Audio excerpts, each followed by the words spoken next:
इयत्ता पहिली गणित प्रकरण 2. कोंबडा कोठे? एक कोंबडा दिवसभर इकडे तिकडे फिरतो. तो वेगवेगळ्या ठिकाणी उभा राहतो. आपण पाहूया तो कुठे उभा आहे. जाड बारीक, उंच ठेंगणा, आखूड लांब. जाड की बारीक खांब? चित्रात कोंबडा जाड खांबावर उभा आहे. खांब मोठा आणि रुंद आहे.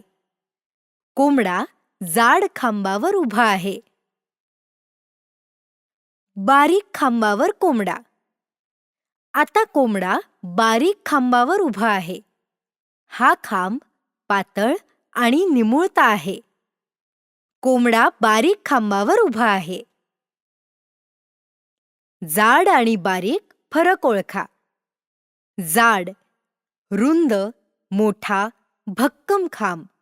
उदाहरणार्थ मोठा दगड, जाड झाड. बारीक, पातळ, निमुळता खांब. उदाहरणार्थ पातळ काठी, बारीक फांदी. उंच की ठेंगणा खांब? कोंबडा मधल्या खांबापेक्षा उंच खांबावर उभा आहे. उंच खांब वर जातो, ठेंगणा खांब आखूड असतो. उंच, वर जाणारा, लांबट खांब.